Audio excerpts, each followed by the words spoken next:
Okay ठीक है, ठीक हो यस गया। Sir. Okay okay, it's okay. अच्छा साजिद, लास्ट टाइम आपने मशीन लर्निंग पढ़ी थी मेरे से, yes yes sir, machine learning पढ़ी। उसमें आपने विड्रॉ किया था या उसको प्रॉपर कंटिन्यू किया था? सर प्रॉपर कंटिन्यू किया था मैंने उसका, वो एक स्टूडेंट ने एग्जाम विड्रॉ भी किया ना एंड पे आके एक सब्जेक्ट, वो पता नहीं कौन थे, मुझे था मे बी वो आप ना हो गए। अच्छा ठीक हो गया। सर वो और शहजाद का नहीं पा रहा था, लेकिन उन्होंने बाद में फिर उसका एग्जाम दिया था प्रॉपर, वो ओ, पास हो गया। ठीक हो गया। अच्छा चलें, ये कुछ वो वैसे जेनेरिक थी, इंस्ट्रक्शंस को छोड़ देते हैं। अच्छा मेन चीज़ है बेटा कि हम फजी कहाँ पे यूज़ करते हैं और क्यों यूज़ करते हैं, थोड़ा सा कुछ चीज़ों का मैं आपको क्लियर कर देता हूँ, यहीं पे मैं लिख देता हूँ ताकि वो नोट डाउन भी रहे। पहली चीज़ ये आती है बेटा, what is the difference, fuzzy कहाँ पे अप्लाई की जाती है, नंबर वन। ठीक है, बाद में हम उसकी एप्लीकेशन के ऊपर आएंगे जो ऊपर लिखा हुआ था। तो आपके पास बेटा हर उस जगह पे आप फजी को अप्लाई कर सकते हैं जिस जगह पे अनसर्टेनिटी हो, मींस के अनसर्टेनिटी का होना मेन चीज है। ठीक है जी, तो अगर अनसर्टेनिटी है तो आप वहां पर क्या करेंगे, आप उस जगह पर फजी को अप्लाई करेंगे। तो फजी कहाँ पर अप्लाई हो सकती है, नंबर वन, जिस जगह पर अनसर्टेनिटी है। अच्छा एक चीज, ये स्लाइड्स मैंने खुद नहीं बनाई हुई, पहले से बनी हुई थी, जस्ट मैंने उसको कॉपी पेस्ट किया और नथिंग। जो इन स्लाइड्स में नहीं होगा या जो चीज़ इसमें होगी उसको मैं आपको साथ साथ अपडेट करता रहूंगा। तो मैं जो फजी है वो क्या करता है, अनसर्टेनिटी जो होती है बेटा इसको डील कर रही होती है। जहां भी अनसर्टेनिटी होगी वहां पर हम फजी को अप्लाई करेंगे। अगर किसी प्रॉब्लम में अनसर्टेनिटी एग्जिस्ट नहीं कर रही, अगर नहीं कर रही, तो बेटा वहां पर आप फजी भी अप्लाई नहीं कर सकते, याद रखना है। जिस तरह हमारे पास, मैंने आपको कुछ टाइप्स बताई थी लास्ट टाइम, कि अगर आपके पास क्लासिफिकेशन प्रॉब्लम है तो वहां पर आप एसवीएम प्रपोज करते हैं, वहां पर एसवीआर नहीं चला सकते। लेकिन अगर रिग्रेशन प्रॉब्लम है तो वहां पर आप क्लासिफिकेशन सोल्यूशन नहीं दे सकते। तो सिमिलरली वो हमें देखो प्रॉब्लम की नेचर से बेटा पता चल जाता था कि ये जो प्रॉब्लम है ये क्लासिफिकेशन है या रिग्रेशन है, अभी हम सॉल्व नहीं करते थे, और उसकी थ्रू हम प्रपोज कर देते थे कि हम इसके ऊपर ये एल्गो अप्लाई करेंगे सिनॉप्सिस में, और फिर हम उसको अप्लाई करके देखते थे। सिमिलरली फजी का भी अगर आपने देखना है कि फजी इसके ऊपर एप्लीकेबल है या नहीं है प्रॉब्लम के ऊपर, तो उसका सिंपलेस्ट वे क्या है, सब जो है, अगर उस प्रॉब्लम में अनसर्टेनिटी एग्जिस्ट कर रही है और आपने कहा जी फजी अप्लाई करेंगे तो it it it is acceptable, उसके रिजल्ट अच्छे आते हैं बुरे आते हैं वो एक अलग चीज़ है, लेकिन वो एक्सेप्टेबल है। लेकिन अगर अनसर्टेनिटी एग्जिस्ट नहीं करती और आपने कहा जी कि हम क्या कर रहे हैं, जिस पे फजी प्रपोज कर रहे हैं, तो वहीं पर बेसिक फंडामेंटल ही वो आपका रॉन्ग हो जाएगा कि जब ओवरलैपिंग ही नहीं है, अनसर्टेनिटी नहीं है, तो आप फजी कैसे अप्लाई कर रहे हैं, ये तो पॉसिबल ही नहीं है। तो वहां पर फजी अप्लाई नहीं होगी। तो अनसर्टेनिटी का मौजूद होना जरूरी है, नंबर टू। अब अगर जो प्रोबेबिलिटी है, तो प्रोबेबिलिटी भी क्या होती है, प्रोबेबिलिटी भी तो फजी के लिए ही यूज की जाती है। प्रोबेबिलिटी भी किसके लिए आप हैंडल कर रहे होते हैं, probability, sorry spelling,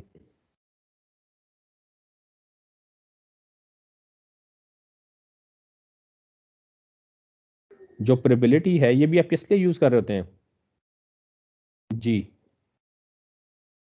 any student? जहाँ पे अनसर्टेनिटी होती है वहाँ पे प्रोबेबिलिटी भी एग्जिस्ट करती है, ये अप्लाई करते हैं।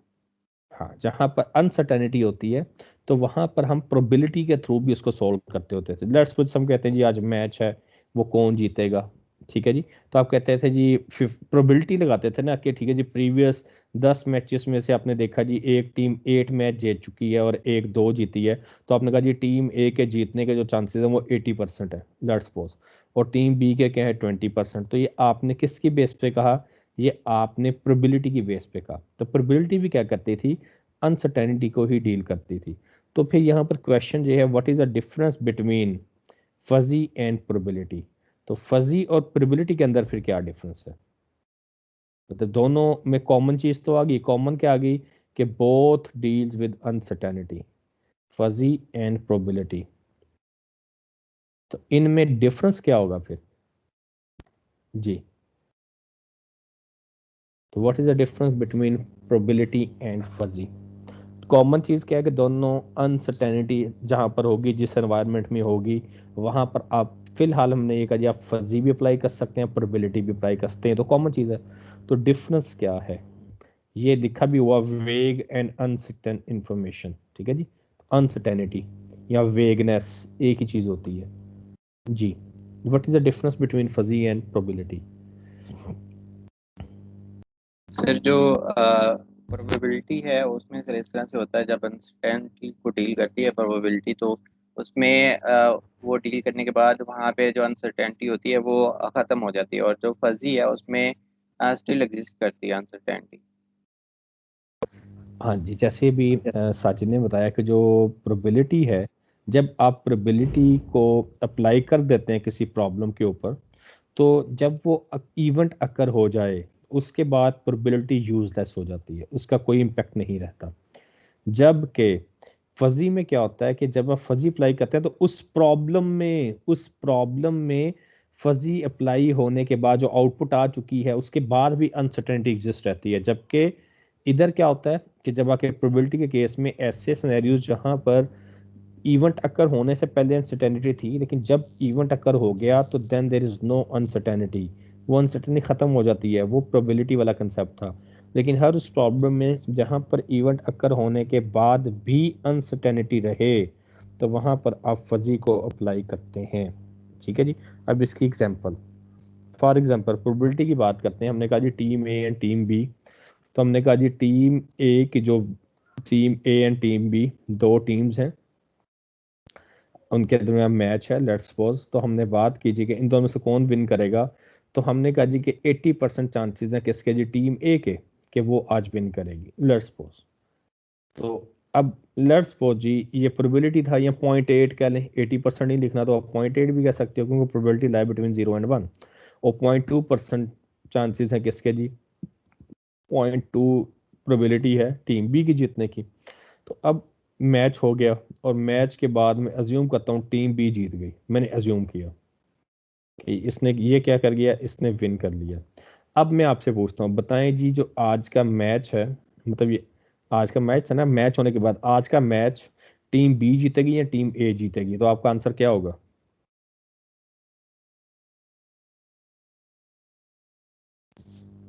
जी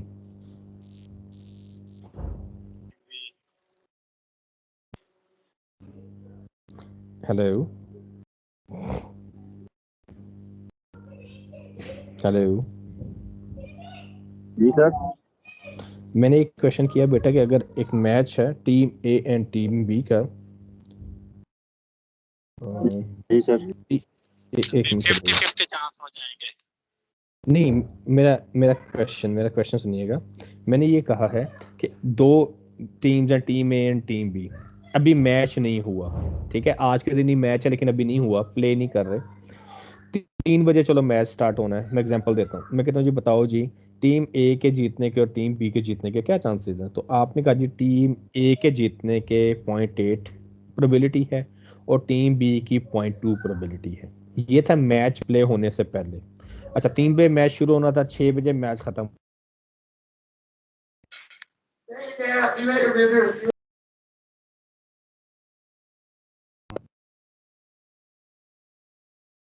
हो गया। मैं 7 बजे क्वेश्चन करता हूँ जी आप टीम बी के क्या चांसेस हैं, तो आपका आंसर क्या होगा? सर मैक्सिमम चांसेस जो हैं वो पहले टीम ए के जीतने के हैं, तो वहाँ पे डिसीजन हो चुका होगा कि कौन सी टीम जीती है, तो अगर ए जीती है तो हम कहेंगे कि ए जीती है। अभी किसी ने अभी आपसे पीछे बैक पे किसी ने कोई बोला था 0%, वो कौन थे? जी सर, मैंने बोला था। अच्छा, हाँ, अब देखें बेटा, जैसे 0% था, तो 0% का मतलब देखो जब इवेंट अकर हो चुका है, मैच तो हो गया है। अब मैं मैच होने के बाद अगर पूछता हूँ टीम ए के जीतने के क्या चांसेस, आप कहेंगे 0, और टीम बी के जीतने के 1, क्योंकि वो इवेंट अकर हो चुका है, अब अनसर्टेनिटी नहीं रही। ठीक है।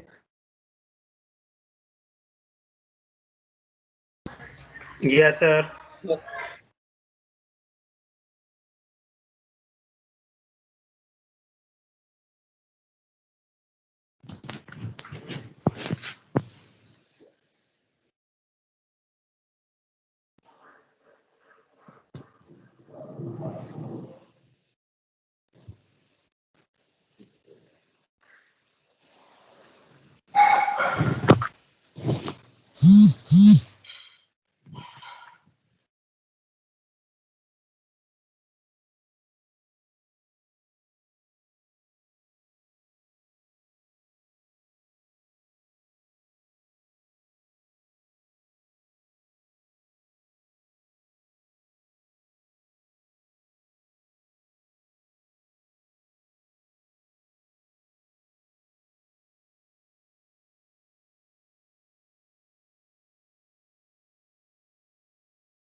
ओके जी, सॉरी। तो अब इस केस में हम कह रहे थे ये क्वाइन आप फ्लिप करते हैं, उसमें हेड आने के और टेल आने के चांसेस क्या हैं, 50-50। लेकिन जब वो फ्लिप कर लिया गया और हेड अकर हो चुका है, हेड अकर हो चुका है, और आपसे पूछा जाता है जी कि बताएं हेड आने के चांसेस क्या हैं, तो आपका आंसर क्या होगा?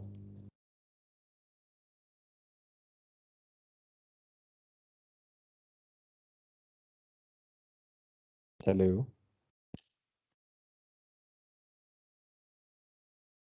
जी बेटा, सर क्वेश्चन दोबारा रिपीट करिएगा। मैंने ये कहा जी कि एक क्वाइन है, उसको फ्लिप करते हैं, फ्लिप करने पर दो ही चांसेस हैं, या हेड आएगा या टेल आएगा। फ्लिप करने से पहले पूछा गया जी हेड आने के चांसेस क्या है और टेल क्या, आपने कहा 50-50। कॉइन को फ्लिप कर दिया, फ्लिप करने के बाद हेड आ चुका है, मैं पूछता हूँ हेड अपीयर हो चुका है, मैं पूछता हूँ जी बताएं जी इस कॉइन पे हेड आने के चांसेस क्या हैं, तो आपका आंसर क्या होगा? सर 0, कैसे? क्योंकि हेड तो आ चुका है ना। तो जीरो कैसे हुआ? सर 1 हो गया, सॉरी सर 1। 1, ठीक है, 1 तो इट्स मीन 1 हो जाएगा, ठीक है जी, वो अपकर हो चुका है। अच्छा, सिमिलरली अगर आप एक चीज तो ये आ गया कि आपके पास जैसे कोई इवेंट अकर हो गया तो उसके बाद अनसर्टेनिटी खत्म हो जाती है प्रोबेबिलिटी के केस में। नंबर 2, एक चीज और आती है इसमें, वो क्या है कि अगर आपने लेट्स सपोज आप रिपीटेडली कोई भी स्टेप्स परफॉर्म करते रहते हैं ना, तो उसमें अनसर्टेनिटी खत्म हो जाती है प्रोबेबिलिटी के केस में। फॉर एग्जांपल आपने पहली बार फ्लिप करना था कॉइन, तो हेड टेल के चांसेस 50-50 थे, आपने 10 बार किया, मैं एग्जांपल दे रहा हूँ, 10 में से 7 बार आपके पास हेड आए, तो आपके पास हेड आने के चांसेस क्या हो गए, 70% हो गया।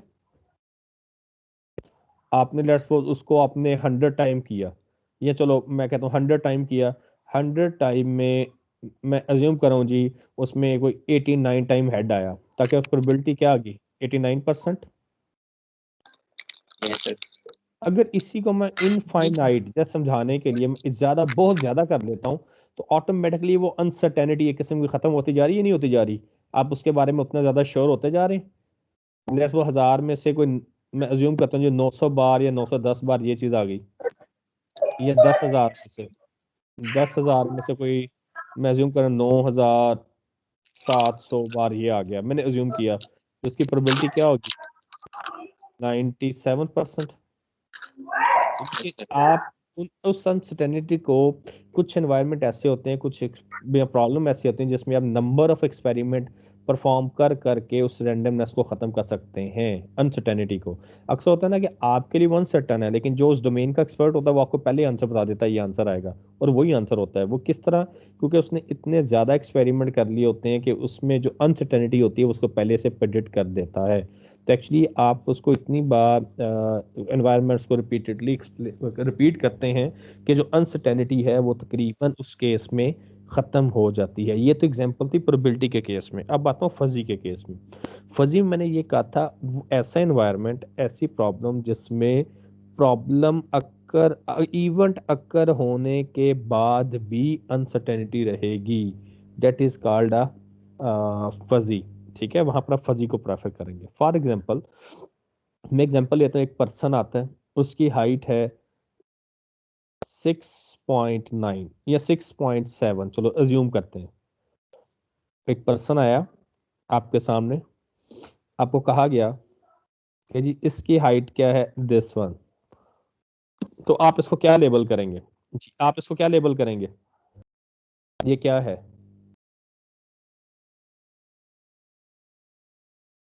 हेलो, सर हाइट क्या है? 6.7 इंचेस। 6.7, हाँ जी, 6 फीट और 7 इंचेस। तो जी ये सर। क्या है, टॉल है क्या? आप इसको क्या कैटेगराइज करते हैं?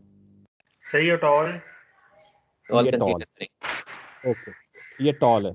अच्छा, एक में अगर आपने इसको टॉल का है और मैं एक पर्सन और इसके बाद आ जाता है, ठीक है जी, एक और पर्सन आ जाता है और इसकी हाइट है लेट्स सपोज 7.5, अगर उसको आपने टॉल कहा था तो इसको क्या कहेंगे? टॉलेस्ट। हम्म, तीन ही क्लासेस हैं, टॉल, मीडियम, स्मॉल। ये भी टॉल में आएगा। अच्छा, सही, अब ये दोनों भी टॉल, टॉल कैटेगरी में आएगा, पर इसके साथ लिखा अच्छा जाएगा 7.5। अब देखो, अब इसमें एक चीज और है, चलो मैं इससे पहले एक पर्सन आया आपके सामने दिखाया गया, आपने कहा जी ये ब्यूटीफुल है, लेट्स सपोज आपने कहा कि ये क्या है, ये ब्यूटीफुल है। एक उससे ज्यादा खूबसूरत पर्सन आ जाता है उससे बाद, इवेंट अगर हो चुका है, ठीक है, आप कहते हैं जी कि ये इससे भी ज्यादा खूबसूरत, आप कहते हैं जी अगर ये 70% ब्यूटीफुल था तो ये 80% ब्यूटीफुल है, यही कहते हैं ना यस सर। जी। अगर ये मतलब 70% टॉल था तो ये आप कहेंगे जी ये 90% टॉल है, क्योंकि ज्यादा परसेंट लोग इसमें एग्री हैं, यही होगा ना, हैं दोनों टॉल। Yes, sir. जी सर। अब ये क्या है कि इवेंट अक्कर होने के बाद भी अनसर्टेनिटी है, इवेंट अक्कर होने के बाद भी अनसर्टेनिटी मौजूद है, ठीक है। अच्छा नंबर 2, अब एक कॉइन आपने फ्लिप किया, एक कॉइन फ्लिप किया, इसके ऊपर हेड आ गया, ठीक है जी, ये C1 है, कॉइन 1। अब मैं कहता हूं जी मैं कॉइन 2 को फ्लिप करूंगा, क्वेश्चन समझना है, कॉइन 2 को फ्लिप करूंगा, बताएं कॉइन 1 पे हेड आने के चांसेस क्या हैं?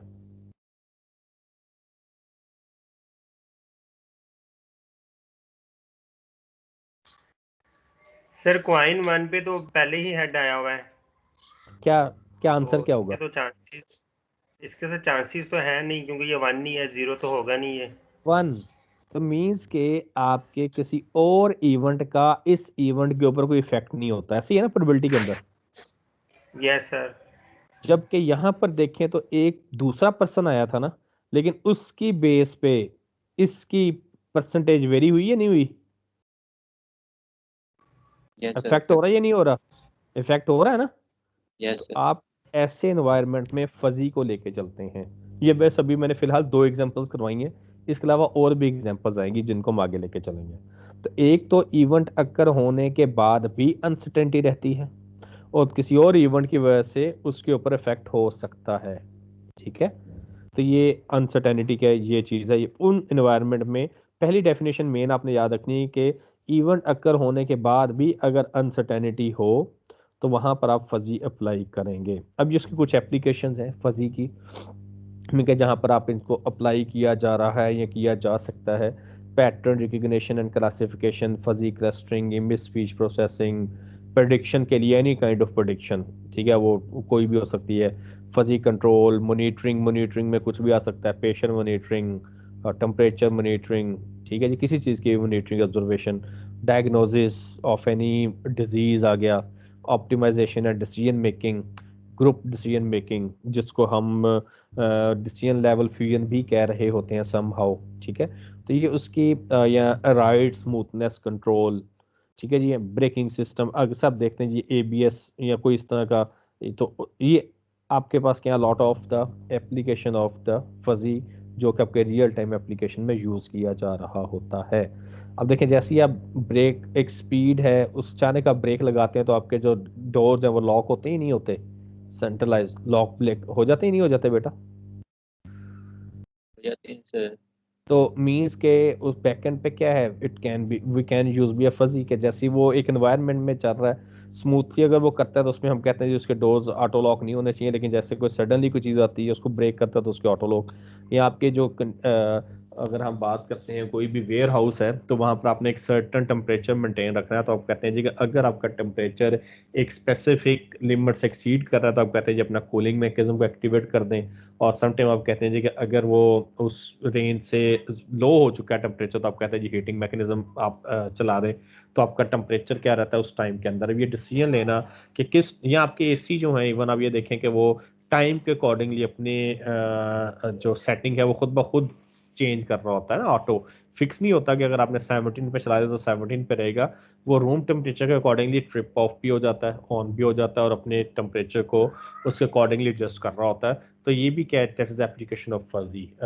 या इसकी एक वो बड़ी एग्जांपल देते हैं वाशिंग मशीन की, कि आपके पास को मतलब इस तरह की वाशिंग मशीन भी आ चुकी हैं जिसमें आप जस्ट क्लोथ डालते हैं, वो उसमें वो खुद ब खुद इसमें वाटर और जो भी उसमें डिटर्जेंट होता है वो खुद ब खुद उसमें ऐड करता है, मशीन पर्सन नहीं करता।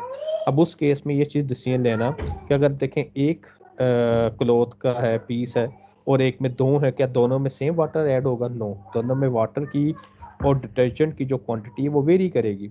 और नंबर 2, अगर एक ही दो है हमारे पास हैं, पेयर्स हैं, एक पेयर पे डस्ट पार्टिकल जो है वो ज़्यादा डार्क हैं, दूसरे वाले में कम है, तो उस केस में जिसमें डार्क स्पॉट्स हैं आपके ऊपर, उस केस में आप क्या करेंगे, मे बी मशीन ज़्यादा डिटर्जेंट यूज़ करें इंस्टेड ऑफ द जिसमें लाइट स्पॉट्स थे आपके पास, या उसके लिए टाइम ज़्यादा उसको एग्जीक्यूट करना पड़े टाइम के लिए। तो ये तमाम डिसीजन जो होते हैं ये आप किसके थ्रू अप्लाई कर रहे होते हैं, ये हम फजी के थ्रू इन चीज़ों को अडॉप्ट कर रहे होते हैं, फजी के थ्रू हम इसको इम्प्लीमेंट कर रहे होते हैं। तो अच्छा, अब ये कुछ दिया, और सबसे ज़्यादा काम जो फजी के ऊपर है ये जैपनीज़ ने किया है, सबसे ज़्यादा काम। मतलब 90s तक तो यूरोप मतलब इसको मानता ही नहीं था कि ये भी कोई टेक्नोलॉजी है, उसके बाद इसमें यूरोप या वो, तो इनिशियली आप देखते हैं इसमें जितने भी हैं वो जैपनीज़ या कुछ ईरानीज़ हैं। जो मुमदानी था, जो वन ऑफ द जिसको सम टाइम इसको फादर ऑफ भी कहा जाता है फजी का, वो भी एक ईरानियन नेशनलिटी होल्डर था, उसका कुछ साल पहले ही यूके में या यूएसए में उसकी डेथ हुई है। तो जस्ट अ मिनट, एक मिनट जरा होल्ड कीजिएगा।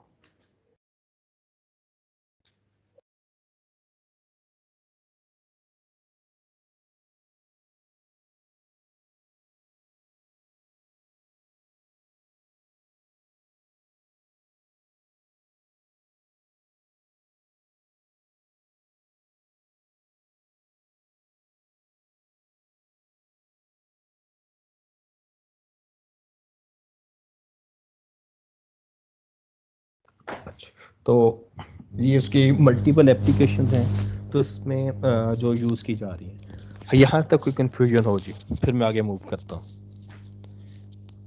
फजी की एप्लीकेशन या फजी कहाँ पे अप्लाई होती है समहाउ।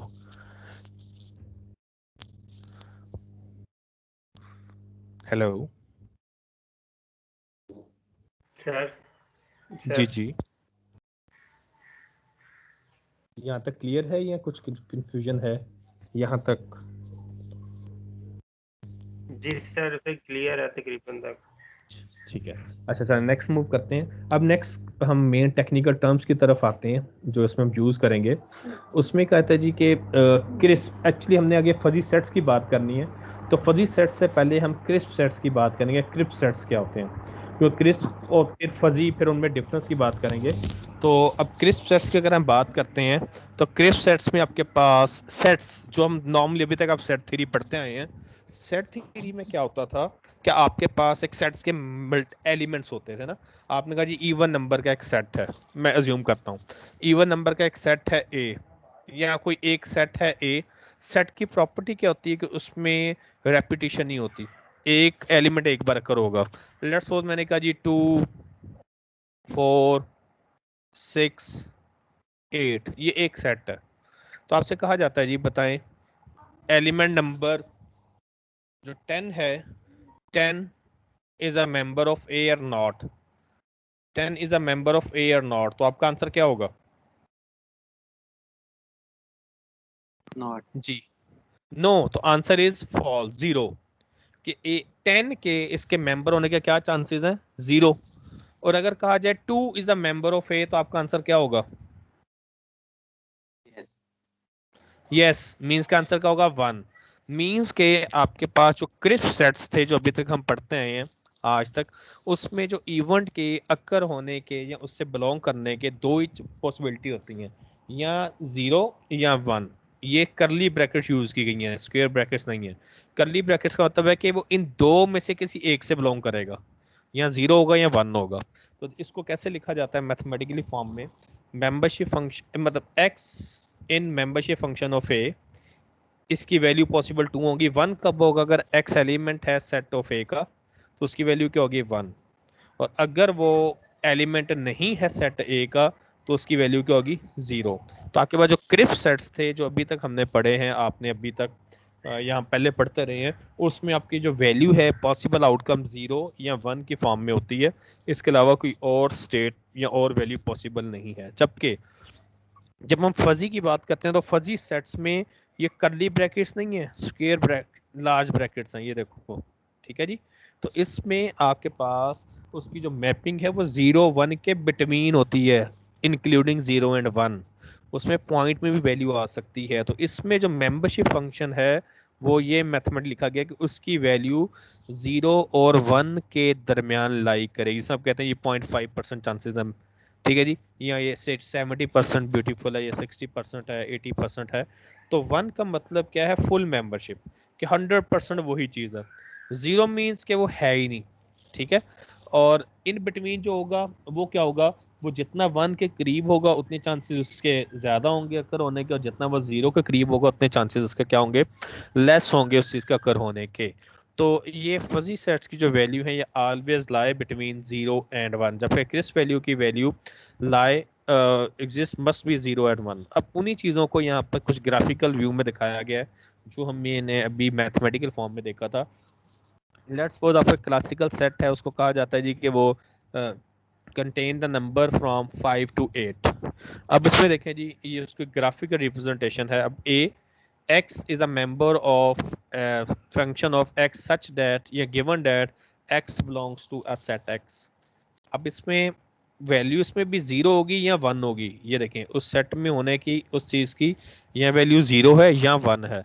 तब इसमें अब ये देखें तो ये इसका आउटपुट, ये रेड वाली देखें, दिस वन, मैं इसको चलो ब्लू से कर देता हूँ, लाइक ये सारी यहाँ तक क्या है 0, इसके ऊपर आके ये बिल्कुल शेप 1, और 5 to 8 तक ये क्या है, अगेन 1, और 8 से ऑनवर्ड ये क्या हो जाएगा 0, ठीक है जी। अब इससे कोई भी नंबर बोला जाता है 5.1 तो आप कहेंगे जी उसके क्रिस्प सेट की बात करते हो तो आप कहेंगे यस 1।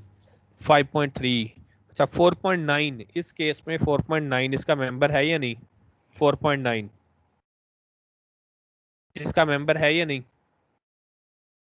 नो सर, नहीं है। नो।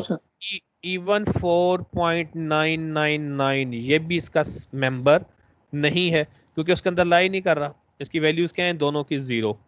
अच्छा सिमिलरली अगर कहा जाए जी 8.000, लेट्स सपोज 01, तो क्या ये इस सेट का मेंबर है, नो सर, ये भी नहीं है। नो। इसका आंसर भी क्या होगा 0 होगा।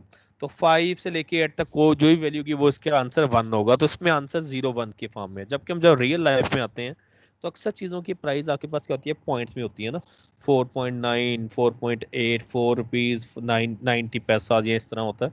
लेकिन आपसे चार्ज कितना किया जाता है, 5 किया जाता है ना।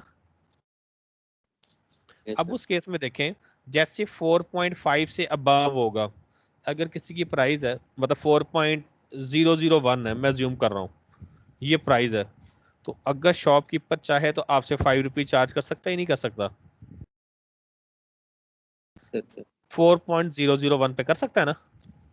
लेकिन 4 के अगेंस्ट वो 5 चार्ज नहीं कर सकता, ऐसे ही है। Yes sir. अगर उस पर ये लेबल है तो 5 चार्ज नहीं करेगा, लेकिन अगर 4.001 है तो आपसे 5 चार्ज कर सकता है ना। और अगर चाहे तो 4 भी चार्ज कर सकता है, ये उसकी मर्जी है।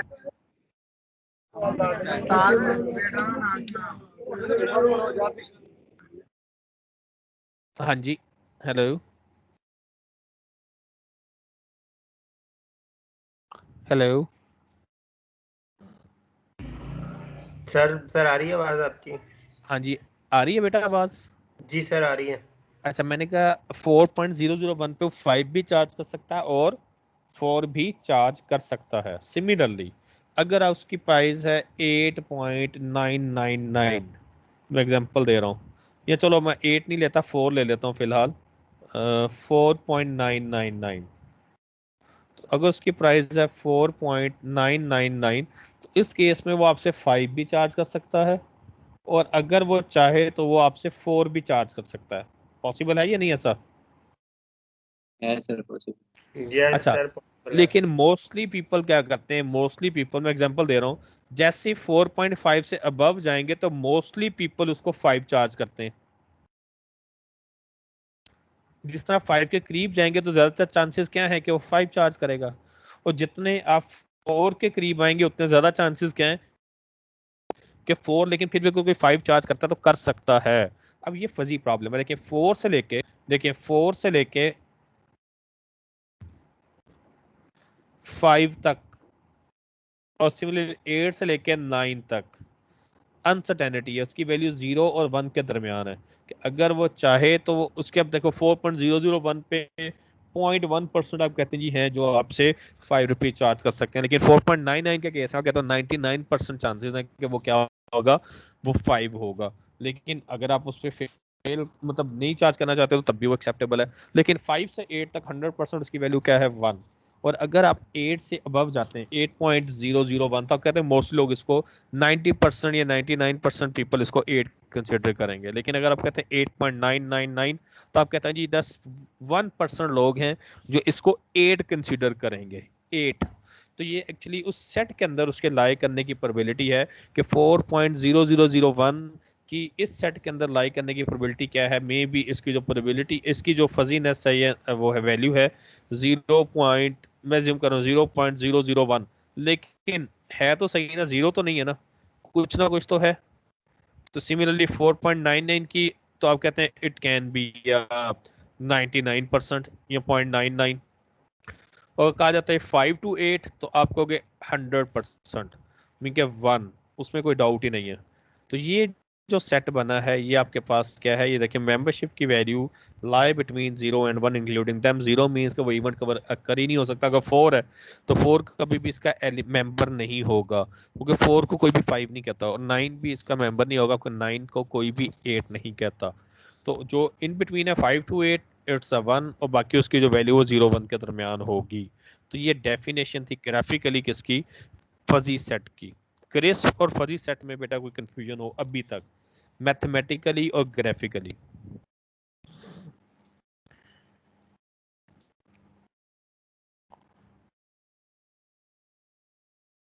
No sir. ओके, अब हम आते हैं इसी को थोड़ा सा ग्राफिकली विजुअलाइज करते हैं। अब देखें कुछ शेप्स बताई गई हैं, ये एक सेट है जिसमें सर्कल, रेक्टेंगल, पेंटागन, हेक्सागन और इस तरह की शेप्स आपको शो की गई हैं कि ये एक है, ये स्क्वायर है, स्मॉल स्क्वायर है, उससे स्मॉल है, रेक्टेंगल है, पेंटागन टाइप है, हेक्सागोनल, और इस तरह के ट्रायंगल शेप्स आपके पास शो हैं। अगर आपको कहा जाता है जी कि सर्कल के क्रिस्प सेट्स बनाएं, किसके, सर्कल का क्रिस्प सेट। क्रिस्प सेट में दो ही चीजें होती हैं, यहाँ वो उसका मेंबर है या नहीं है, इसके अलावा कुछ नहीं होता। तो इसमें देखें जो प्योरली एग्जैक्ट सर्कल की शेप है, एग्जैक्ट 100% सर्कल है, वो आप इसमें रखेंगे तो वो 3 है, 1 2 एंड 3। तो क्या आप ये देख रहे हैं कि जब इसमें 3 वैल्यूज हैं या नहीं है, ये 3 वैल्यूज है ना सर्कल की शेप में सेट के अंदर। Yes sir, yes sir, exactly. 3 है।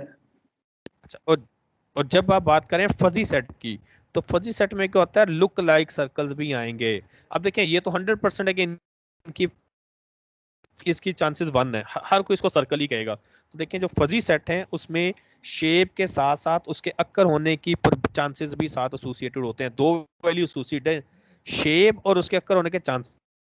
ये 1 1 1, लेकिन उसके बाद अगर आप इधर आते हैं कहते हैं जी 80% लोग इसे सर्कल कहते हैं क्योंकि चलो राउंडेड शेप में आ गया है। 0.8 ये इसके 5.5% चांसेस है सर्कल के, 0.3 0.1, लेकिन इसको कोई भी सर्कल नहीं कहेगा, इसको कोई भी सर्कल नहीं कहेगा, इसको कोई भी सर्कल नहीं कहेगा। तो ठीक है, तो जो जिनकी वैल्यू नॉन जीरो है, जीरो वाले नहीं, जीरो वाले इधर भी नहीं आए थे इधर भी नहीं आएंगे, हाँ जिनकी वैल्यू नॉन जीरो है वो आपके पास क्या है, वो आपके पास सर्कल के फजी में आ जाएगा। तो यहाँ पे देखिए अनसर्टेनिटी है, कुछ लोग मतलब 10% लोग कहते हैं सर्कल है, लाइक फैमिली है सर्कल सेट की, लेकिन 90% लोग कहते हैं नहीं है। अगले में 70% yes, 30% no, 50-50, 80-20, but in here 100% people are agree this is the circle. तो ये आपके पास ग्राफिकली उसका विजुअलाइजेशन थी ऑब्जेक्ट्स के अकॉर्डिंगली के difference between the crisp and fuzzy sets. ये क्लियर है जी? यस सर, क्लियर है। ओके अच्छा, अब कुछ ना आगे फजी लिंग्विस्टिक वेरिएबल्स होते हैं, आगे जाके खैर हम इसको देखेंगे भी कि फजी मेजरमेंट जिससे हम कहते हैं जी टॉल, स्मार्ट, ठीक है, हैप्पी, हॉट, ठीक है, close, heavy, light, big, small, fast. तो ये क्या है, these are the fuzzy terms, कि इनकी कोई प्रॉपर डेफिनेशन नहीं है कि जी हैप्पी पैरामीटर्स हैं, किन पे होगा वो हर पर्सन के अकॉर्डिंगली वेरी करता है। स्मार्टनेस के पैरामीटर्स हर पर्सन टू पर्सन वेरी कर सकते हैं। आपके पास हैवी के values scenario to scenario vary कर सकती हैं। तो these are the fuzzy linguistic variables. तो अगर इस आपकी प्रॉब्लम को इस तरह के वेरिएबल्स हैं कोई भी जिसमें अनसर्टेनिटी है, तो उधर आप ये इस तरह के वेरिएबल्स को हम कहते हैं these are known as the fuzzy linguistic variable, जो नॉर्मली कॉमनली जो हम यूज कर रहे होते हैं नेचुरल लैंग्वेज के अंदर, जो हम नॉर्मल लैंग्वेज के अंदर भी ये वर्ड यूज कर रहे होते हैं, तो these are known as the fuzzy linguistic variables, कि जिनकी प्रॉपर कोई आप ये करोगे स्टैंडर्ड डेफिनेशन नहीं है, या एक मेजरिंग पैरामीटर स्टैंडर्ड्स नहीं है, ठीक है। वो उसमें अनसर्टेनिटी है, वो पर्सन टू पर्सन या एनवायरनमेंट टू एनवायरनमेंट या रीजन टू रीजन उसकी वैल्यू चेंज हो सकती हैं, तो उनको हम कहते हैं these are the fuzzy variables. अच्छा, अब ये एक क्रिस्प मेंबरशिप फंक्शन की भी वैल्यू आपको जैसे मैंने पीछे शो किया था, ये एक और एग्जांपल है क्रिस्प की, वो बताई गई है कि नंबर ग्रेटर देन 10, ये उसको मैथमेटिक ग्राफ रिटर्न स्टेटमेंट में लिखा गया है कि जी आपने कहा जी कि किस फंक्शन लिखो नंबर ग्रेटर देन 10, और ये उसको मैथमेटिकल फॉर्म में लिख दिया गया, ए सेट है जो x पे बिलोंग कर रहा है और x must be greater than 10। अब इस केस में देखें तो 10 से अबव जो नंबर है उनकी वैल्यू क्या है 1, और जो 1 10 और से बिलो है तो उसकी वैल्यू क्या, डेट इज अ 0। तो ये आपके पास जो क्रिस्प है क्रिस्प की आंसर आपका हमेशा बाइनरी में आता है, ये माइंड में रखना है आपने, इट्स कैन बी अ 0 और 1, इसके अलावा कोई तीसरी वैल्यू नहीं हो सकती क्रिस्प के अंदर, जबकि फजी की जो आउटकम है वो बाइनरी नहीं होती, ठीक है, वो इनफाइनाइट हो सकती है। कैसे, 0 और 1 के बाद इनफाइनाइट वैल्यूज एग्जिस्ट करती हैं, अगर आप देखें तो जब इनफाइनाइट वैल्यूज हैं तो indirectly infinite outcomes I, but lie between उसकी रेंज है, it must be lie between 0 and 1, लेकिन जिसकी रेंज है आउटपुट की वो इनफाइनाइट है बिटवीन 0 एंड 1, ठीक है। तो मैं कंटिन्यूस है तो हम उसको इनफाइनाइट का वर्ड यूज नहीं करते, इनफाइनाइट वहाँ पे यूज करते हैं जहाँ पे कोई एक एंड ओपन एंड हो, तो यहाँ पे दोनों रेंजेस क्लोज हैं, लोअर और अपर बाउंड, तो इसलिए हम उसको कहते हैं कि वो लाई बिटवीन 0 एंड 1 आपके पास हो सकती है, लेकिन पॉसिबल आउटकम्स की रेंज 0 1 के दरमियान कोई भी होगी। फॉर एग्जाम्पल जिस ये कहा जाता है set B number near to 2, अब नियर टू 2 जो है ना, अब near to 2 problem to problem depend करता है आपका नियर टू 2 क्या है। अब नियर टू 2 में कुछ प्रॉब्लम में, अब देखो 2 के ऊपर तो 100% तमाम लोग विनिंग होंगे, 1 है तो 2 के ऊपर उसकी वैल्यू क्या आ गई 1। हाँ, अब एक प्रॉब्लम है वहां पर वो, अब इसको ये भी ले सकता था, मैं एग्जांपल दे रहा हूँ जी कि नियर टू 2 में एक ये भी हो सकता था, ये 2 पे 1 है एग्जांपल दिया, और ये आपके पास 1 है, और ये आपके पास लेट्स सपोज जी ये 1 पे क्या है 0, और यहाँ पे 3 पे 0 आ गया, ये भी नियर टू 0 है। सिमिलरली नियर टू 0 में ये केस भी हो सकता है जो आपके पास स्केच किया गया। तो ये स्नेरियो टू स्नेरियो डिपेंड करता है कि जिसमें आप कहते हैं जी कि कोई भी चीज़ आपने मेजर करनी है, तो केजी में अगर मेजर करनी है, अगर शुगर है तो आप कहते हैं जी नियर 40 kg, तो उसका मतलब 39 भी लिया जा सकता है, 39.5 भी है, 41 kg भी है। लेकिन अगर वही गोल्ड होगा तो उसमें आप 0.001 या 0.1 के ग्राम भी अगर ऊपर होता है तो आप उसको भी कहते हैं नहीं यार ये ज़्यादा है, इसकी सिग्निफिकेंस ज़्यादा है, तो वो क्वांटिटी के अकॉर्डिंगली आप उस चीज़ को लेकर चल रहे होते हैं कि वो आप किस सिनेरियो में बात कर रहे हैं। लेकिन नियर का जो एग्जांपल है नियर टू, कितना नियर होना चाहिए, ठीक है जी। अब कोई इसको नियर को ले लेता है, लेट्स सपोज जी मैं एग्जांपल लेता हूँ जी, वो कहता है जी नियर के मतलब जो हैं वो ये नहीं है, वो इतनी हाई सेंसिटिविटी है कि बस उसमें ये वाली रेंज ही इंक्लूड होगी, लेट्स सपोज नियर टू 2 में, तो ये भी एक है नियर टू 2 है, ठीक है।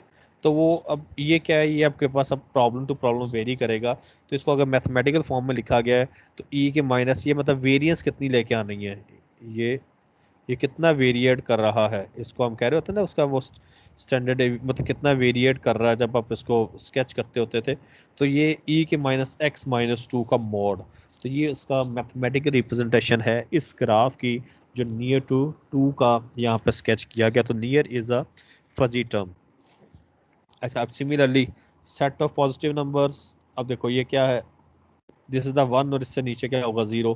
अब set of positive number not exceeding 10, तो 0 से 10 तक वैल्यू 1 है, उसके बाद उसकी वैल्यू क्या है, ये भी ग्रेटर देन 10 भी 0 है और 1 से लेस भी 0। लेकिन अगर कहा जाए नंबर नियर 0 तो look like a bell shape, कि 0 पे 100% 1, बाकी उसकी बेल शेप है, वो डिपेंड करता है एप्लीकेशन टू एप्लीकेशन। और if you talk about near number 10, तो 10 के ऊपर एग्जैक्टली 1 और बाकी एज्यूम कर रहा हूँ जी ये 9 है और ये 11 है, तो अब ये कुछ भी हो सकता है, प्रॉब्लम डिपेंड करता है। तो ये नियर नंबर 10, तो जो नियर का है ये क्या है, that is a fuzzy term, तो उसके अकॉर्डिंगली आप इस चीज़ को मैनेज करेंगे। जबकि क्रिस्प के अंदर जहाँ पे आपने देखा ये फजी टर्म्स नहीं थी, नियर का वर्ड ये ऐसा यूज़ नहीं किया गया था, वहाँ पर आंसर 0 1 के फॉर्म में ही था। लेकिन अब आपने देखा है जब ये फजी टर्म इंक्लूड हो गया तो आंसर लाए बिटवीन 0 एंड 1। तो अगर आप ये रेंज देखते हैं तो ये 0 है, और अगर ये देखते हैं तो ये 1 है। तो आपके पास जितनी भी अब 9 से लेकर 10 तक, ये 10 है लेट्स सपोज, आपकी जो वैल्यू है ये 10 से 11 तक उसकी 0 से 1 है, 10 के ऊपर एग्जैक्टली 1 आपके पास आ रहा है, एंड सो ऑन, ये भी आपके पास इतना ही इधर वाला भी होगा। ये अच्छा, ये पिक्चर यहाँ पर विजिबल, अच्छा ये आपको विजिबल नहीं है यहाँ पे, मैं इसको एक बार स्लाइड्स में ओपन कर देता हूँ ताकि आपको एक बार ये वाली डायग्राम भी विजिबल रहे। उसमें कंट्रास्ट थोड़ा सा ब्लैक शेड का आ गया।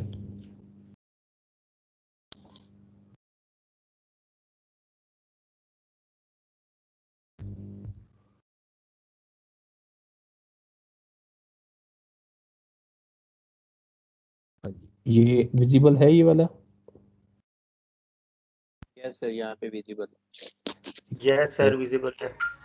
अब यहाँ पर देखें जो ये उसी की ग्राफिकल रिप्रेजेंटेशन है क्रिस्प की और फजी की। एक मिनट जरा होल्ड।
अच्छा, अब इसमें ग्राफिकली उन्हीं चीज़ों को मेंबरशिप फंक्शंस को शो किया गया कि अगर कैसे लेके चलना है। लेट्स सपोज पहली वाली जो एग्जांपल है टॉप पे जो दिखाई गई है उसमें भी 4 मेंबरशिप फंक्शन है, जबकि नीचे वाले में भी 4 मेंबरशिप फंक्शन है, कोल्ड, कूल, वार्म, हॉट। लेकिन जो फर्स्ट वन है ऊपर टॉप के ऊपर शो किया गया ये क्रिस्प मेंबरशिप फंक्शन है। मीन्स कि इसमें जो वैल्यूज़ हैं वो 0 और 1 की फॉर्म में। अगर कोल्ड की बात करते हैं तो देखिए -10 से 10 तक 1 है और उससे ऑनवर्ड रेड कलर नज़र नहीं आ रहा, मीन्स कि वो क्या है, 0 है। अगर 0 से 10 की बात करते हैं तो ब्लू जो कूल है वो 1 है, उसके अलावा उसकी वैल्यू क्या है, 0 है।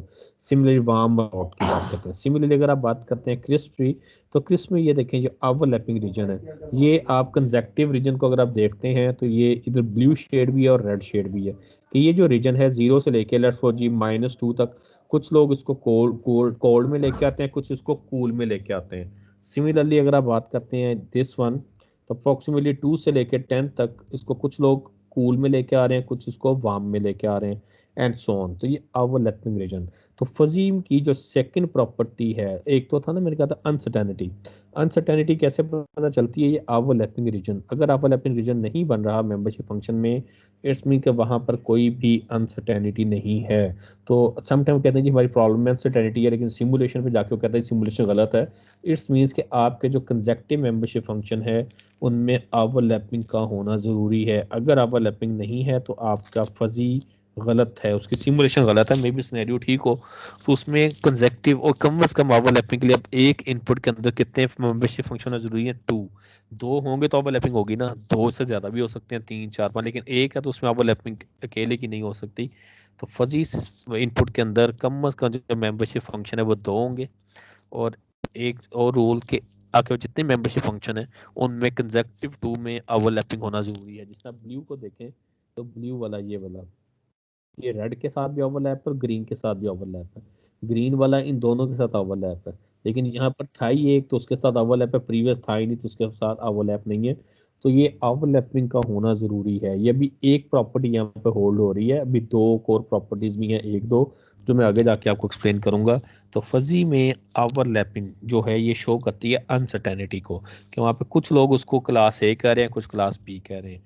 तो this shows the overlapping shows the uncertainty. आपके पास ओवरलैपिंग होना जरूरी है, अगर ओवरलैपिंग नहीं है तो या तो आपकी प्रॉब्लम रॉन्ग है, या आपने जो उसका सॉल्यूशन बनाया है, जो भी सिमुलेशन की है वो सिमुलेशन आपके पास क्या होगी? रॉन्ग होगी। इसमें कोई कंफ्यूजन हो बेटा क्रिस्प मेंबरशिप फंक्शन और फजी क्रिस्प मेंबरशिप फंक्शन में?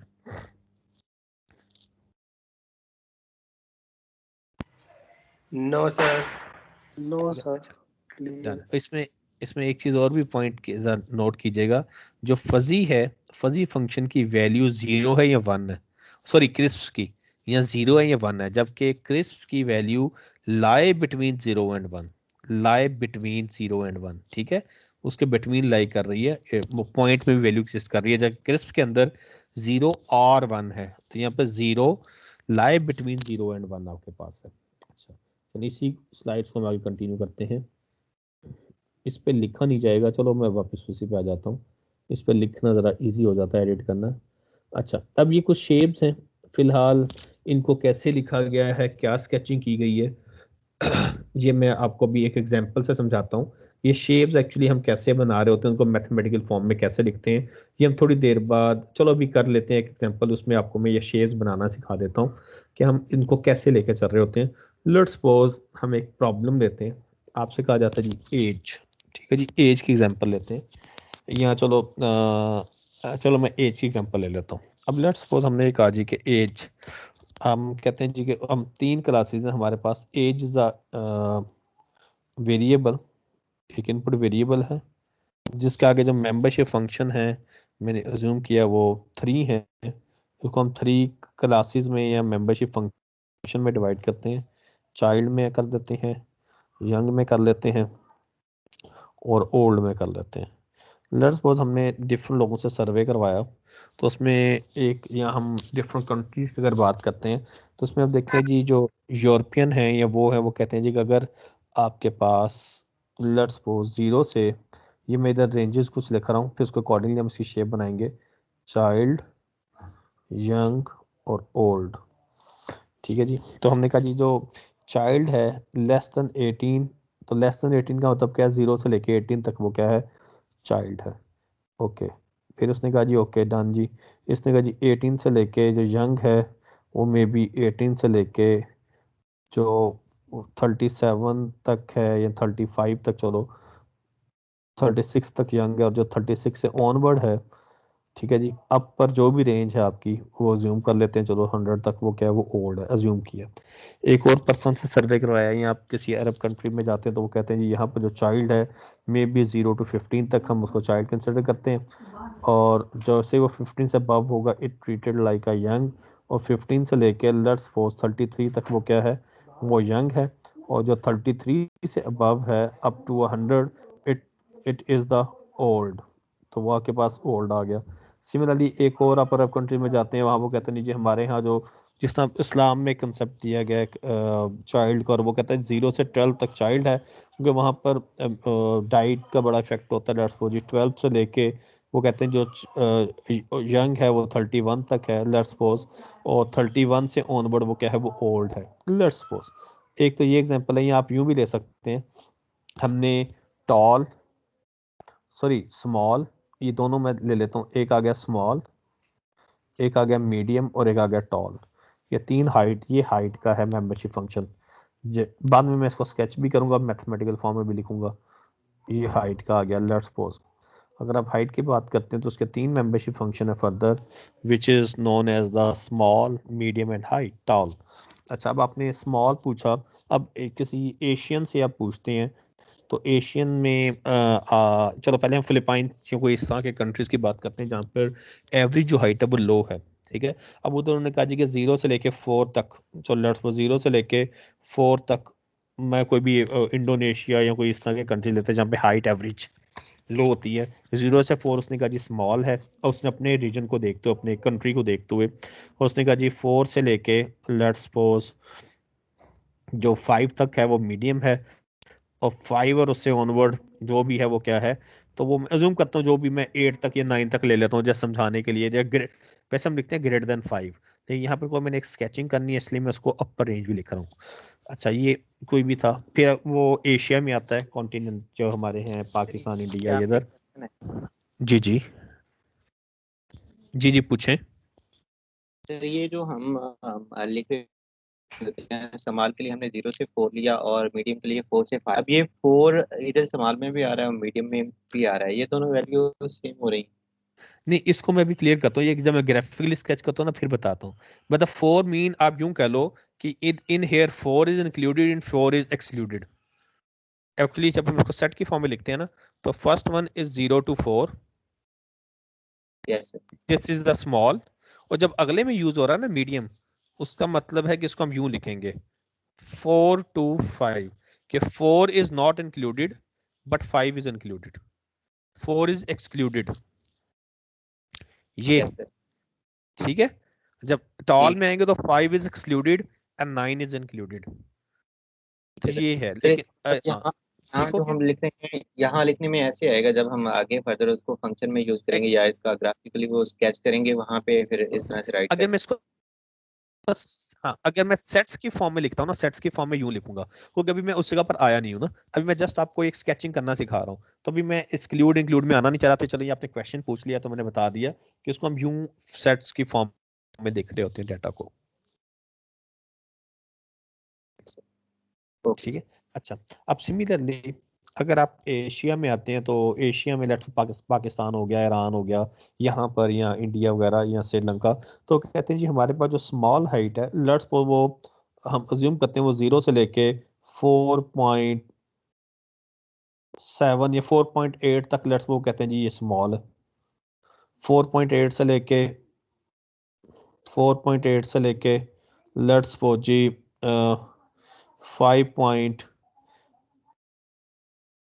5.5 तक वो कहता है जी ये मीडियम है, और 5.5 से अबव वो कहते हैं जी वो क्या है, 5.5 से लेके लेट्स सपोज 9 या ग्रेटर देन 5.5। और यहाँ पे ग्रेटर देन भी लिख सकते हैं, मैं वो इसलिए नहीं लिख रहा कि मैंने आपको इसकी स्केचिंग शो करनी है ना, तो उसके लिए मैं वो 9 लिख रहा हूँ कि आपको ज़रा क्लियर हो जाए। आगे हम इसको ग्रेटर देन और लेस देन ही लेके चलेंगे प्रॉपर जो है। तो ये आपने ये लिख दिया। सिमिलरली अगर आप अफ्रीका में गए जहाँ पर नॉर्मल हाइट ज्यादा है, तो मे बी वहां पर जो हो वो स्मॉल जो है वो 0 से लेके, मतलब मैं अज्यूम कर रहा हूँ 5, मैंने अज्यूम किया 5 तक वो उसको स्मॉल ले रहे हो, मे बी 5 से लेके मैंने अज्यूम किया जी 6 तक वो मीडियम ले रहे हो, और 6 से लेके और 9 तक वो उसको टॉल कंसिडर कर रहे हो, मैंने अज्यूम किया, ठीक है जी।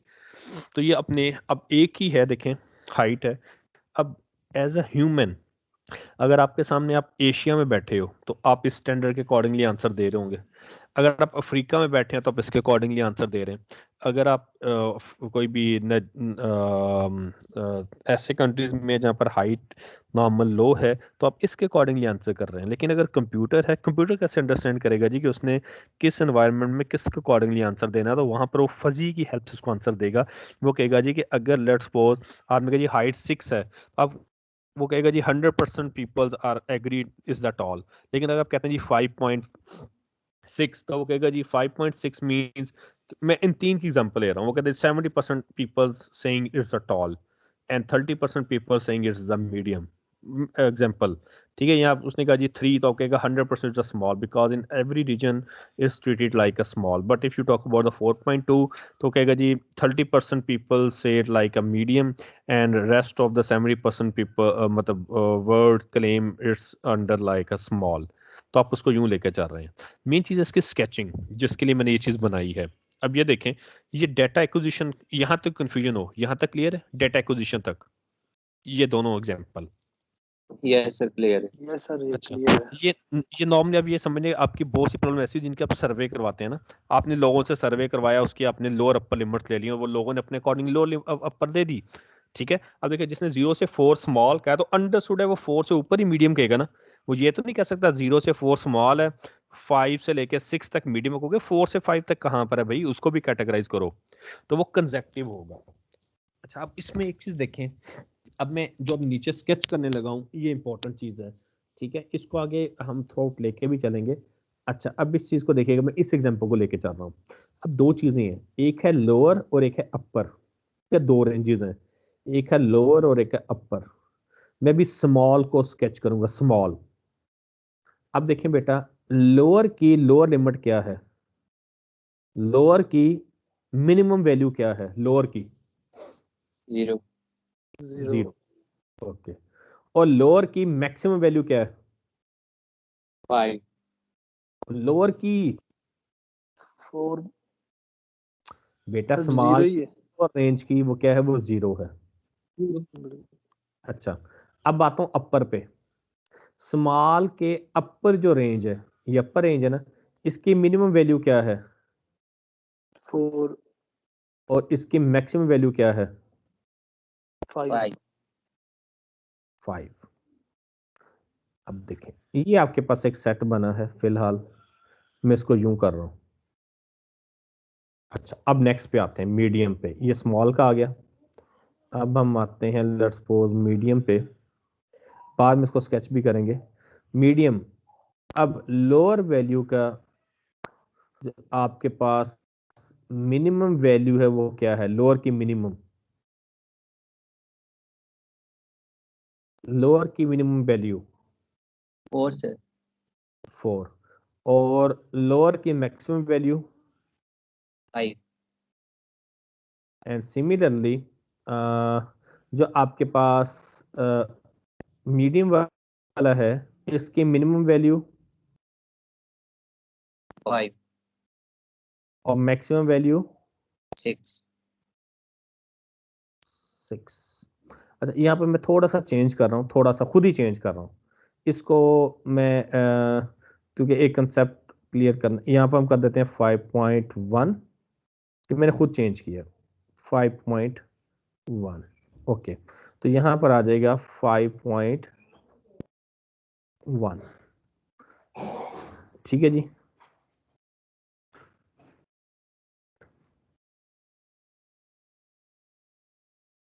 ओके, नेक्स्ट आ जाता है हमारे पास टॉल। चलो यहाँ पे लिख लेता हूँ टॉल। तो टॉल की अगर आप बात करते हैं तो आप नेक्स्ट में से देखते हैं, जैसे हम कलर कोई और ले लेते हैं सपोज, तो इनमें से टॉल में से इनमें से मिनिमम वैल्यू क्या है जी 5.1। 5.1 और मैक्सिमम वैल्यू इज 6, यस और टॉल की जो अपर रेंज है उसकी मिनिमम वैल्यू क्या है 9 सर। 9, और मैक्सिमम 9 वैल्यू इज, वो भी 9 सर। 9। 9। अब इसमें एक चीज देखें बेटा, अब इसको मैं ग्राफिकली स्केच करने लगा हूँ, स्मॉल। अब देखो बेटा, नॉर्मली जब भी 4 वैल्यूज आती है ना, ये ट्रेपोजाइडल मेंबरशिप फंक्शन बनता है। कैसे, अभी आपको मैं दिखाता हूँ। ये 0556 बना था ना, ये ट्रिम बना था एक्चुअली, इसलिए मैं थोड़ा सा उसको चेंज किया, खुद मैंने चेंज किया वो, क्योंकि ट्रिम बन गया था। तो वो भी इसके बाद मैं स्केच कर दूंगा, वो ट्रिम कैसे बना था, तो वो हम बाद में उसको देखते हैं। अब उसमें वो 6 एंड 5 to 6 डन। अच्छा, अब इसमें देखें, फिलहाल मैं इसको स्केच कर रहा हूँ, फिर इसके बाद 4 5 वाला भी स्केच करूंगा। मैं यहीं पे स्केच कर रहा हूँ। अब ये देखें बेटा, ये पहले दो वैल्यूज शो करेंगी इंक्रीजिंग पैटर्न, ये वाला होगा कांस्टेंट पैटर्न, और ये होगा डिक्रीजिंग पैटर्न। ठीक है बेटा, ये तीन पैटर्न होते हैं, increasing, constant and decreasing pattern. अब देखो बेटा, इंक्रीजिंग 0 से 0 दोनों वैल्यू सेम है। Hello, yes sir. तो मींस सर इसमें यस सर। इसमें इंक्रीजिंग पैटर्न नहीं होगा। ओके, 0 से 0 सेम है ना। आगे 0 से लेके 4 तक ये कांस्टेंट है, इसकी वैल्यू 1 है, ये कांस्टेंट है 0 से लेके कहाँ तक, 4 तक। इसके मैं टेक्निकल मीनिंग भी समझाऊंगा 4 तक। ओके, और फिर डिक्रीजिंग क्या है, 4 से लेके 5 तक ये डिक्रीजिंग है। Let's suppose this is the 5 और इसको हमने कह दिया this is known as a small. Okay, अब इसके नेक्स्ट में आते हैं। आप देखिए 4 से 5 इज इंक्रीजिंग, तो दोनों वैल्यू वेरी कर रही हैं तो ये इंक्रीजिंग पैटर्न भी होगा। तो ये 4 से 5 क्या आ गया, इंक्रीजिंग। 5 से 5.1 तक क्या आ गया, कांस्टेंट। 5 से 5.1 तक कांस्टेंट, और उसके बाद 5.1 से लेकर 6 तक क्या आ गया, लेट्स सपोज डिक्रीजिंग, तो ये आ गया 6। तो ये आपके पास क्या बन गया, दिस इज द मीडियम। और when you talk about the tall, अब उसमें देखें 5.1 से 6 तक वो क्या आ गया, इंक्रीजिंग। आगे 5.1 से 6 इंक्रीजिंग, 6 से 9 तक क्या होगा, कांस्टेंट, और उसके बाद डिक्रीजिंग नहीं होगा। क्यों, क्योंकि डिक्रीजिंग बोथ आर सेम। अच्छा, अब एक चीज और बेटा, अगर मैं इसी को 5 ट्रीट करता हूँ, इसको मैं क्या ट्रीट करता हूँ, 5, उस केस में क्या बनेगा। अब ये इंपॉर्टेंट है, इसको सीधा देखिएगा। अगर मैं इसको 5 ट्रीट करता हूँ जो पहले डेट सेट था उसके अकॉर्डिंगली, अब देखें 0 से 0 no increasing, 0 to 4 is constant, and 4 to 5 is decreasing. ये 4 to 5 इज डिक्रीजिंग। ये आपके पास आ गया जी क्या, ये आपके पास आया स्मॉल। अच्छा, अगर उस केस में दोनों 5 5 थे बेटा, अब ये देखिएगा, ये क्या था, 4 5 5 6, मैं इसके अकॉर्डिंग लेके चल रहा हूँ। 4 जो इससे पहले हमने प्रॉब्लम किया था उसके अकॉर्डिंगली, 4 5 5 6, इसको देखिएगा 4 से 5 तक इंक्रीजिंग, 4 से लेके 5, मैं एज्यूम करें ये 5 है, 4 से 5 तक ये क्या है, इंक्रीजिंग। 5 से 5 कोई स्पैम नहीं है, मेरा कांस्टेंट रीजन एग्जिस्ट नहीं कर रहा, तो मैं इस 5 को रिमूव कर दूंगा, इसकी कोई जरूरत नहीं है, ठीक है। और 5 से 6 इज डिक्रीजिंग, 5 से 6 इज, तो ये क्या बना, ये ट्रिम बना है, दिस इज द ट्रिम, ये ट्रेपोजाइडल, अभी वो भी समझाता हूँ क्या होते हैं। और इससे अगला क्या था, 5 से 6 इंक्रीजिंग, ये देखें बेटा 5 से 6 इंक्रीजिंग, 6 to 9 1, 6 to 9 1, और डिकेइंग इसमें नहीं है, खत्म हो जाएगा 9। तो अब आपके पास ये बन गया small, this one is a medium, this one is a tall. अब देखें, अगर आपके पास जो ट्राइपोजाइडल होता है ना बेटा, अब शेप्स के नेम है, वो नेम क्या है, अगर आपके पास शेप है ये वाली, इससे मिलती जुलती है, इंक्रीजिंग कांस्टेंट एंड डिक्रीजिंग, तो दिस इज कॉल्ड द ट्रेपोजाइडल। इसको क्या बोला जाता है, ये क्या है, ये ट्रेपोजाइडल मेंबरशिप फंक्शन है। और अगर आपके पास इस तरह की शेप है जिसमें कांस्टेंट रीजन एक ही है, एक से ज्यादा नहीं है, मतलब ये चीज है दिस वन, तो this is known as the trim. इसको क्या कहा जाता है, ट्रिम मेंबरशिप फंक्शन। वो था ट्रेपोजाइडल, ये था ट्रिम मेंबरशिप फंक्शन। तो आपने ये देखा जिसमें, अब ये देखें ये मीडियम वाला क्या है, ट्रिम है, ये दोनों क्या है, लाइक अ ट्रेपोजाइडल। ट्रेपोजाइडल ये किससे मिलता जुलता है, इसमें इंक्रीजिंग नहीं है, इसमें डिक्रीजिंग नहीं है, लेकिन लुक लाइक अ ट्रेपोजाइडल। तो ट्रेपोजाइडल में 4 वैल्यूज होंगी, ट्रिम में 3 वैल्यूज होंगी। वो मैंने भी आपको बता भी दिया है कि इसमें ये दोनों वैल्यूज जब सेंटर वाली सेम है तो it's mean it's a trapezoidal, it's a trim membership function को आप एक बार ट्रीट करेंगे। तो इस प्रॉब्लम में कोई कंफ्यूजन हो, इस प्रॉब्लम में, सर ये जो हमारा इंक्रीजिंग और डिक्रीजिंग हो रहा है, इसको थोड़ी सी डिटेल में अगर आप बता दें। अच्छा चलो मैं इसका एक और भी वे बताता हूँ। देखो 0 से लेके 4 तक 100% विनिंग है कि ये स्मॉल है, तमाम के तमाम केसेस में, इन तीनों केसेस में, 1 2 3 एग्री। अच्छा, बिल्कुल अब मैं 4.1 की बात करता हूँ। 4.1, 4.1 पहले के अकॉर्डिंगली किस में आ गया, मीडियम में आ गया। बिल्कुल बल्कि इन दोनों के अकॉर्डिंगली किस में है, ये इसी में ही है, स्मॉल में है। स्मॉल में ही है। अनसर्टेनिटी आ गई कि एक उसको किस बिल्कुल में कह रहा है, मतलब एक रीजन के लोग उसको मीडियम में कह रहे हैं, दो रीजन के लोग उसको किस में कह रहे हैं, स्मॉल में कह रहे हैं। स्मॉल में। अच्छा, जिस अप टू 4.8 तक ये सिनेरियो रहेगा, एग्री। अच्छा, जैसे मैं कहता हूँ जी 4.9, 4.9 तो ये दो लोगों ने कह दिया वो क्या है, मीडियम, मीडियम में। और एक ने कहा वो क्या है, स्मॉल। स्मॉल। अच्छा, जैसे ही मैंने कहा 5.1 तो सब के सब ने मीडियम का, मीडियम में आ गए। किसी एक ने उसको बिल्कुल स्मॉल का है, नहीं। नो। अब देखो 0 से 4 तक उसकी वैल्यू क्या है, 100% पीपल्स आर विलिंग। बिल्कुल 4 से लेके जैसे आप 5 की तरफ मूव कर रहे हैं तो उतने लोग कम हैं जो उसको स्मॉल कर रहे हैं, बिल्कुल बल्कि ज्यादातर लोग उसको क्या कह रहे हैं, मीडियम कह रहे हैं। और 5 से ऊपर आप देखते हैं तो ग्रीन की वैल्यू 0 है, यही है ना। बिल्कुल बिल्कुल समझ आ गई। ये बेटा इस चीज को शो कर रहा है, स्लोप्स ठीक को। हो गया, ठीक आ हो गया। गया समझ। अब हाँ, अब जब आप मीडियम की बात करते हैं इस केस में 4 5 5 6 में, तो इसमें देखो 4 से 5 लो पीपल्स आर विलिंग कि इट्स अ स्मॉल, बस एग्जैक्टली 5 के ऊपर वो विलिंग है कि ये मीडियम है। 5 से थोड़ा सा ऊपर भी आया तो उसको लोग क्या कहना शुरू कर देते हैं, टॉल। तो 5 to 6 इज डिक्रीजिंग, ये मीडियम बना था। ठीक है। ठीक है सर, ओके हो गया। अच्छा, अब आपने एक काम करना है अभी, अच्छा ब्रेक करते हैं, और ब्रेक में एक टास्क है आपका। ये मैंने एक ठीक है सर। मेंबर, ये वैल्यूज व्यू हो रही हैं बेटों को, यस सर। इसको बेटों ने ग्राफिकली स्केच करना है, जैसे मैंने नीचे स्केच किया था, ये स्केच किया था ना ये वाला, ये दो मैंने बनाए हैं। यस तो सर। इसमें इसमें में एक चीज और क्लियर हुई है, वो क्या क्लियर हुई है बेटा, कि आपके पास जरूरी नहीं है कि तमाम के तमाम मेंबरशिप फंक्शन एक इनपुट के अंदर एक ही तरह के होंगे, मल्टीपल हो सकते हैं, एग्री। यहाँ पे जी सर बिल्कुल। यहाँ पे तीनों ट्रेपोजॉइडल थे, नीचे आके दो ट्रिम ट्रैप है, एक ट्रिम है। तो वो चेंज, ये टोटली डिपेंड करता है आपकी अवेलेबिलिटी ऑफ डाटा के ऊपर, कि आपके डाटा ठीक है। क्या है जो आपने सर्वे किया है। अब देखो ना, एक चीज आप लाहौर से सर्वे करवा रहे हैं, एक कराची में करते हैं, दोनों की वैल्यू चेंज हो सकती है ना।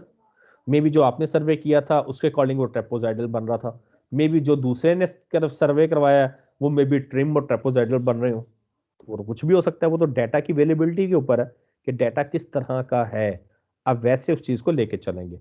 अच्छा, अभी ब्रेक बाद में करते हैं, पहले इसको थोड़ा सा मैं मैथमेटिकली आपको समझा दूं, उसके बाद ब्रेक करेंगे, फिर उसके बाद, ठीक है। अच्छा, अब लेट्स ठीक सपोज एक ट्रेपोजाइडल है, इसको मैं 4 पॉइंट्स में डिवाइड कर रहा हूं, देखें, A, this point is B, this point is C, and this point is D. 4 ही पॉइंट है ना हमारे पास बेटा, अगर मैं इसको चेक करता हूं है। Yes trapezoidal sir. में।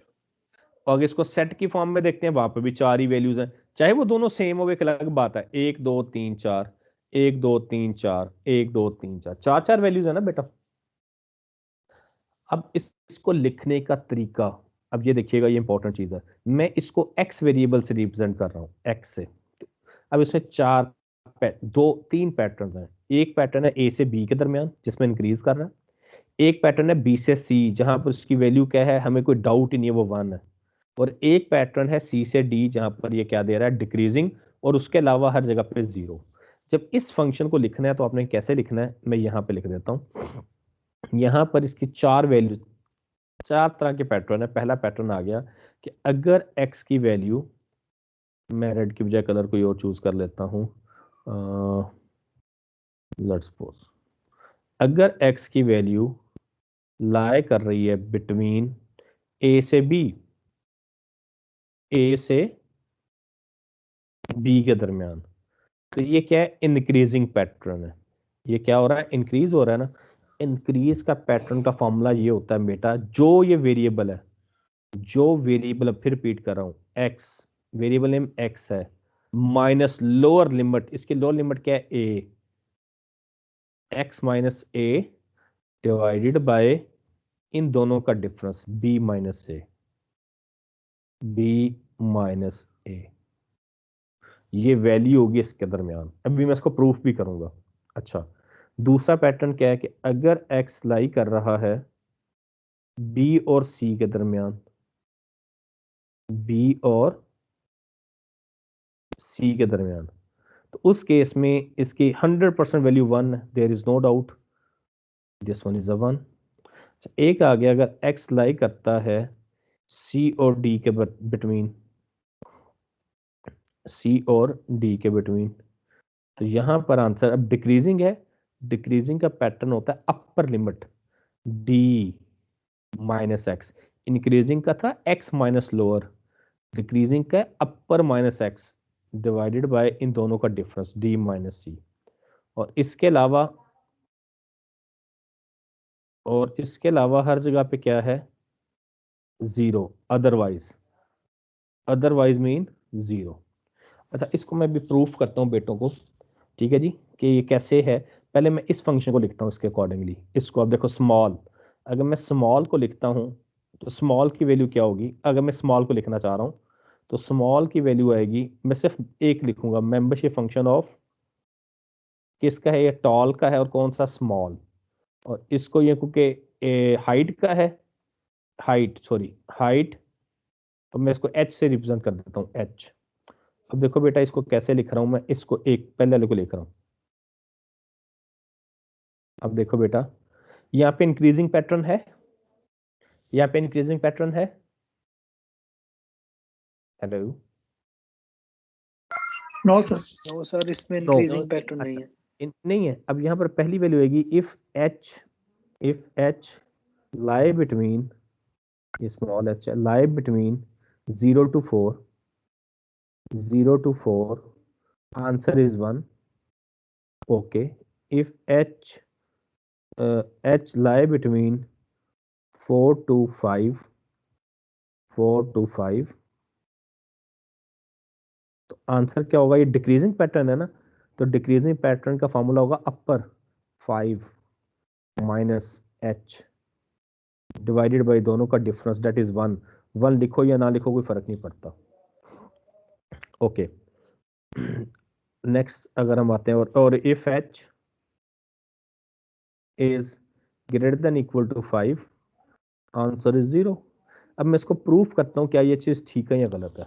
इस मैथ में बेटा को भी वैल्यू पुट करो, मैं एज्यूम करता हूँ, देखो ये 4.5 पे क्या वैल्यू आ रही है, 4.5 पे क्या वैल्यू है, 0.5 है ना, यही है ना बेटा। Yes sir. यहाँ पे जरा 4.5 देखें कहाँ पे लाई कर रहा है, यहाँ पे लाई कर रहा है ना, यहाँ पे 4.5 पुट के तो 0.5 नहीं आता।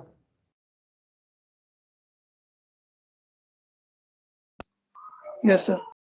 अच्छा, आपने क्वेश्चन किया था इंक्लूडिंग एक्सक्लूडिंग वाला, मैं अब उसका आंसर देने लगा हूँ कि मैंने कहा था जी 5 is included here but not in here, जो मैंने इससे पहले सेट बनाया था। अब देखें, मैं इधर 5 पुट करता हूँ, 5 माइनस 5 क्या होगा, 0, 0 माइनस 1 इज 0, तो 5 यहाँ पे रखें, यहाँ पे रखें, दोनों केसेस में 0 आ रहा है या नहीं आ रहा, इन दोनों केसेस में 0 आ रहा है। यहाँ पे 4 पुट करें, 5 माइनस 4 1, 1 डिवाइड बाई 1 इज 1, तो 4 दोनों केसेस में 1 आ रहा है या नहीं आ रहा, 1 आ रहा है। तो इक्वालिटी रखेंगे भी तो कोई फर्क नहीं पड़ेगा, ठीक हो गया, उससे कोई फर्क नहीं पड़ेगा। ये पॉइंट क्लियर हुआ।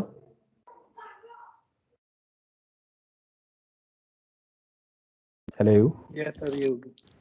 ठीक है, यस ये सर। आपने इसको लिख। अच्छा, जब आप मीडियम की बात करते हैं तो मीडियम में कितने पैटर्न्स हैं, इंक्रीजिंग एंड डिक्रीजिंग, यहाँ पे कांस्टेंट है, यहाँ पे कांस्टेंट है, नो सर यहाँ पे नहीं। तो मीन के जब इसका मैथ लिखना है उसमें दो पैटर्न आएंगे, इंक्रीजिंग एंड डिक्रीजिंग, उसमें कांस्टेंट वाला पैटर्न नहीं आना। मीन के इसमें एक ये वाला पैटर्न आएगा और एक ये वाला पैटर्न आएगा, इस केस में ये वाला पैटर्न नहीं आएगा क्योंकि कांस्टेंट वैल्यू है ही नहीं इसमें।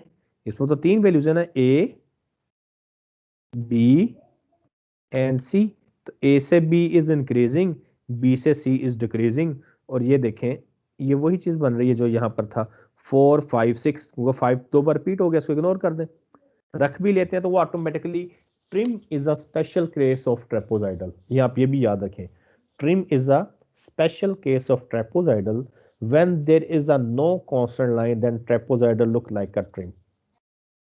ठीक है जी, तो वो आपके पास है, तो उस केस में वो ऑटोमेटिकली आप जिस मर्जी पैटर्न को लेकर चले, 3 पॉइंट्स को या 4 पॉइंट्स को वो ट्रिम ही बनना है।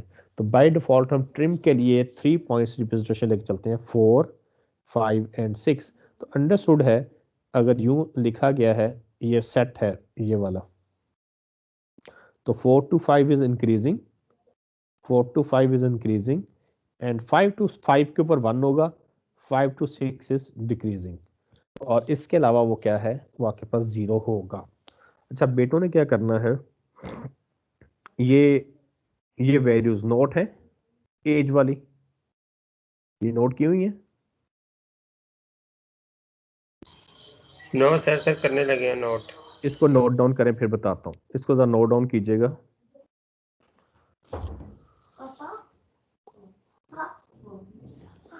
फ्री हो गए।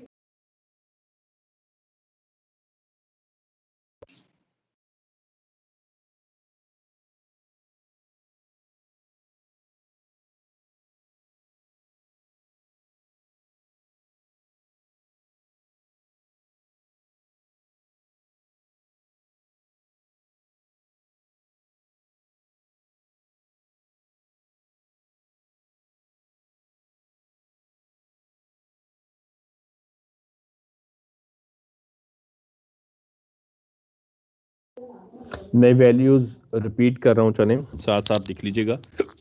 चाइल्ड, पहला कॉलम लिख रहा हूँ, child 0 to 18, 0 to 15, 0 to 12, then young 18 to 36, 15 to 33, 12 to 31, old 36 to 100, 33 to 100 and 31 to 100। और ये इनपुट वेरिएबल कौन सा है, ये इनपुट वेरिएबल है हमारे पास एज का, जिसके अंदर 3 मेंबरशिप फंक्शन है, चाइल्ड, यंग एंड ओल्ड। जी नोट कर लिया बेटा? Yes sir. अच्छा, इसको आपने ये करना है Yes, बेटा, अभी एक तो इसको स्केच करें, इन मेंबरशिप फंक्शन को ग्राफिकली स्केच कर दें। स्केच करने के बाद दूसरा फिर इसको मैथमेटिकली फॉर्म में लिख दें, चाइल्ड को, यंग को, ओल्ड को, 3 को अलग अलग, ठीक है। और इसके लिए जो आप वेरिएबल लेके चलेंगे वो ए लेके चलेंगे, एक्स नहीं लेके चलेंगे, बल्कि क्या लेके चलेंगे, ए। ये आप करें तो साहब ब्रेक भी करते हैं, ब्रेक में ये आपने टास्क भी परफॉर्म करना है। तो 5 बजे हम इसको फिर 5, चलो 5:10 पे, 5:10 पे भी ठीक हो गया, 15 मिनट ब्रेक कर लें और 15 मिनट्स में आप ये टास्क परफॉर्म करेंगे। तो 5:10 पे हम ये सेशन दोबारा ज्वाइन करेंगे, ठीक है बेटा? ये कंटिन्यू है, मतलब इसको हम कंटिन्यू करेंगे, ठीक हो गया? Okay sir. अच्छा, मैं भी Okay, sir. अपना लैपटॉप बंद कर रहा हूँ, क्यों? मेरे पास चार्जिंग बिल्कुल कम है और मेरी लाइट नहीं है मेरी तरफ। आप लोग मीटिंग को कंटिन्यू रखेंगे, तो मैं अपने सिस्टम को अभी स्लीप मोड पे लेके जा रहा हूँ, ठीक है? तो 5:10 पे मैं इसको दोबारा करूंगा, ठीक हो गया बेटा? चले, Okay. ओके ओके बेटा, इसको आप स्केच करें, फिर मिलते हैं 5:10 पे।